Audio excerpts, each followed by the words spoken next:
You know, it's interesting how labels can get attached to people, particularly Mandela affected people, and even more so those who identify as Christians that are Mandela affected. You may find yourself being called a mystic, um, in a cult wrapped with heresies. There's all these types of things, and I'm looking back at how mystical the experience really is, how hard to understand or get your mind around this experience. But if many people have had this experience, I've had it where I've personally experienced changes in the world around me. It's not a mistake. I'm not confused. I'm not delusional. I know what I know, and I know that the world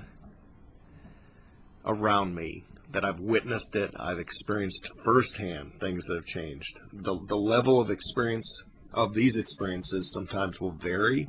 Sometimes they'll be mind-blowing right in front of you, changing in real time as you're watching it.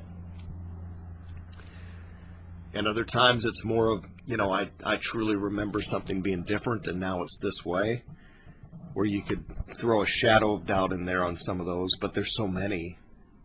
So at a certain point, for a lot of Christians, I would estimate many thousands of Christians. I don't know what the true number is, but many have memorized lots of verses in the Bible. Many of these Christians were die-hard KJV only, where that one seems to have been hit so hard.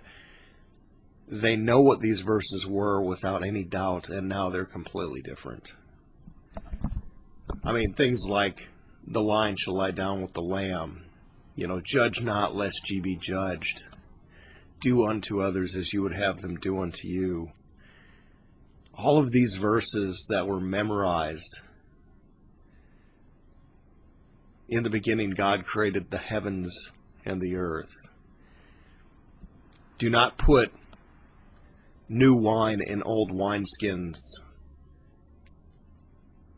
I mean, these are verses that were ingrained, and I'm not even beginning to list them all. There's just so many that were ingrained in people. They were key verses to memorize, and they're no longer the same. Things have changed. It's impossible to place on that the magnitude of the effect that's going to have on a person who knows without a doubt what it once was. And so you have these Christians who have gone through that, and then couple that with many other things in their real world, just, generic things, iconic things, things that they knew like the back of their hand, like having read the Berenstain Bears as a child, and now seeing that it's no longer that. Famous movie lines, famous songs, things that they knew so well, almost as well as they knew those Bible verses. So that just compounds or adds to the weight of, this world is different now. Something has changed. And then amongst the Mandela Effect community, we have our own jargon. We have our terms that we use, like flip-flops and getting the upload, things like that. They all have specific meaning to those of us who have been communicating about our experiences for years now. Now, I will say that when it comes to definitions, I have been calling Mandela affected people, or truly Mandela affected people, in a category where they recognize that their world has changed around them, that this world, this reality is not, well, I always say it's not real. This reality is fake. That's the first things I was saying when I saw the stuff happening around me, is this is an illusion, because I was seeing it change in real time. I remember on more than one occasion just standing up with my mind blown, saying, none of this is real. I am trapped in some sort of a dream that I can't wake up from. That was my experience. I call the people who know that this place is different, things are changing, things aren't real. You know that you are die-hard Mandela Effect. You are not going to be convinced otherwise. as opposed to the experience of when you go out and do these surveys with people and you ask them what they remember and all that, you find everybody seems to remember something that they had a core memory of. Maybe it's a logo, like the Chevy logo. Maybe they remember it a certain way, and it's never been that way, and it isn't that way now. These people are Mandela affected, but they're not the die-hard Mandela affected, because we call it getting the update. A lot of times they will either immediately, right before your eyes, you'll see them get the update where they just shift, and all of a sudden their mind starts saying, oh no, that's wrong, it's always been this way. And they'll match up with the current reality like a computer program, like their mind is programmed. Or sometimes it takes a day or a week. Usually it doesn't take longer than 24 hours, but we call that getting the update. We're Mandela affected people, which is virtually everyone. They're presented with this information and awareness. It's awareness, really. Awareness that reality isn't real. You're presented with this awareness, and then you accept it for a moment maybe, and then it's immediately rejected. And there are other people that just, I've come across that just couldn't accept, just had like no memory of anything. But, and then there's a lot of theories that offshoot from that. But the diehard, if you want to define Mandela affected, confirmed, or there's got to be a better word here than Mandela affected, but I'm talking about the ones who there's no shaking it. Their world and their life has changed forever because of this. Mine has. My view of this illusion of reality around me has changed forever because of my experiences starting in 2016. And I'm coming up on the 6-year anniversary very soon.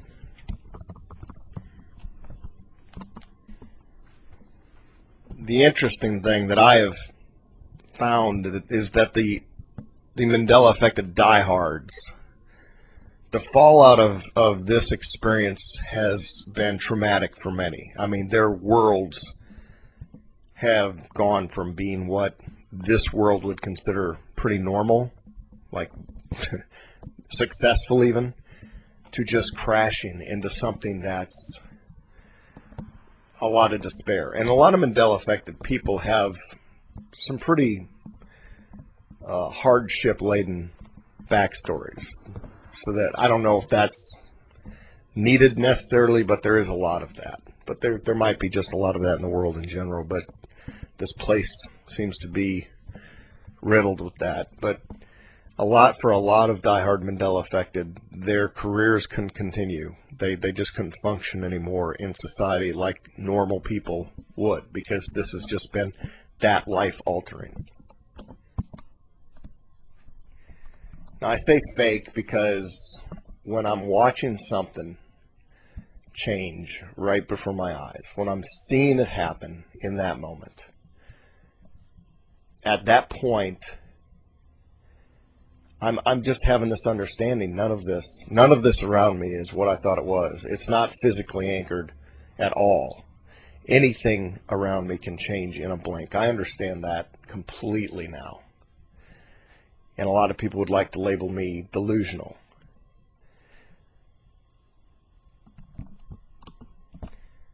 But I can't accept that label.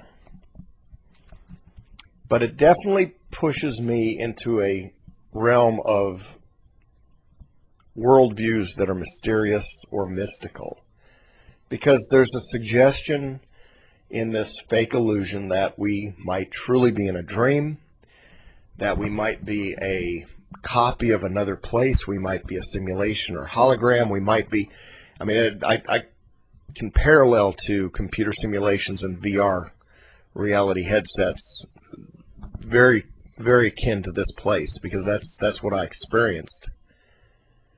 So does that make me a mystical believer? Am I a Christian who is a mystic, Christian mystic? And Christians particularly have a hard time with this, because there's a very rigid belief system, and there's certain things that are part of the creed. And one of those might be that the Bible cannot have this happen to it. versus cannot change before your eyes or ever. They call that the inherency rule, or whatever you want to place on that. You're being told this is untouchable, this is sacred, but at the same time, as a Christian, you watched it change. You know that it has changed. You cannot deny the change. Therefore, you get thrown off into a mystical category. And if you're completely honest with any traditional Christian group you might mingle with, you would be excluded from the group. You would be considered a heresy. You would be told that you cannot talk about this subject matter and be a part of that group of people, without a doubt. So then there's others who are gathering together that are making, a sub-Christian belief system that incorporates the Mandela Effect because they know what they know. And I don't think they don't care for the word mystical at all. But this group of people acknowledges that the reality they are in, either it has changed or they have changed by moving. But there's something that is unreal, something that is different than anything they ever expected, and very different from 99.999% of what the people around us seem to think. Now, I suppose a lot of argument could be made about whether or not this world is fake or an illusion, or what do I even mean by that? I mean, yes, there are solid things around me everywhere I can feel and I can touch, and it remains pretty consistent. So what do I mean that it's fake? It has a sense of reality. It has a feel of reality. But the things that I've seen it do around me is impossible by the old definitions. So I feel like this place is a construct. I think that our science fiction or whatever might be giving hints as to the true nature of what this place is. And one of the things that's concerning to me, particularly since 2020 and 2021, is on a very human level, on a very surface level, I can see that this place, and I'm not talking even about mystical things, I'm not talking about other dimensions, I'm just talking on the surface, and human governments, and most truth seekers and conspiracy theorists, or whatever they're called, will acknowledge that this place seems to be a control grid. And there is a undercurrent of control that is getting more and more to the surface, more and more public, more and more aware, more and more people are becoming aware of this control agenda, and it's global. And you can see that the driving force behind control is fear. That's how control is established, fear. And the masses just hand that control right over to a few. This is the physical construct, this illusion of reality. This is what the message is, obvious to me, that's coming across, that this is a place of control. And I can't help but ask, how far does that extend? How far out? But this is an illusion, I know that. And I know that when this first happened to me and I started to realize that this was an illusion, there were forces, dark forces, filled with hate, that really did not want me to share any of my experiences. I had some way of picking up on them. I picked up on their presence, their distance from me, which was usually around 50 feet, where they lingered. Many of them, their emotional disgust or hatred for me. I could sense all that. I could sense the stupidity behind a lot of things that, it's just, there was an adolescent type mind too. And it's just strange, but it was all very, very dark, very shadowy. I felt that they did not want anybody to know that this is all an illusion, that this is not real. It's just my experience with it. Getting back to mysticism, when I look at different definitions of mysticism, a lot of it doesn't apply to what Mandela affected Christians are, but some of them I could see get labeled with that, like a belief characterized by self-delusion or dreamy confusion of thought, especially when based on the assumption of occult qualities or mysterious agencies. The mysterious agencies here would be perhaps those dark creatures and what their involvement is in this place, at least the way I see them. I don't know. The mysticism here is definitely mystical. And Christians that are becoming aware that reality is fake and actually proclaiming that are going to get labeled something. At the very least, heretics. Here's an example of mysticism. Mystical experiences include consciousness of the unity of nature overlaid onto one's sense perception of the world, as well as a non-unitive, whatever they're saying there, a cosmic consciousness. I think what applies here is we understand that there's something outside this world that's being overlaid on the top of it. And the experience does seem cosmic. And the idea of cosmic consciousness does kind of get introduced.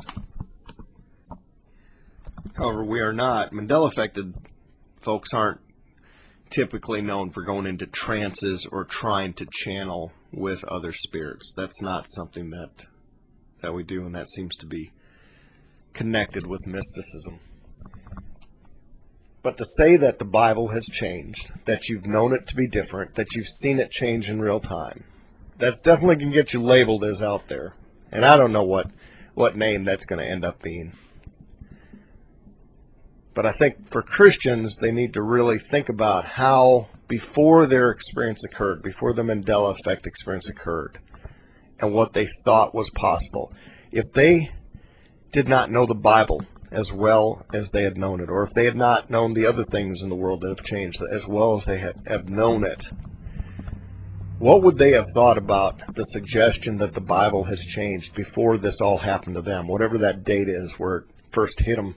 For me, it was September 23rd, 2016. Whatever the date was, where your life was changed forever. What would you have thought of this suggestion before that time? I know I would have laughed it off and thought it was just foolishness. So, if you find yourself admitting that this belief that the world can change, that the Bible can change, is outside of anything you would have accepted before, and it's only your hardcore experience that has changed your mind, think about what other things you might be closing yourself off to. Because we do tend to box ourselves into a very rigid belief and bias system. And that might be keeping us from considering possibilities. Anyway, I'm just going to end it on that. Have a good day.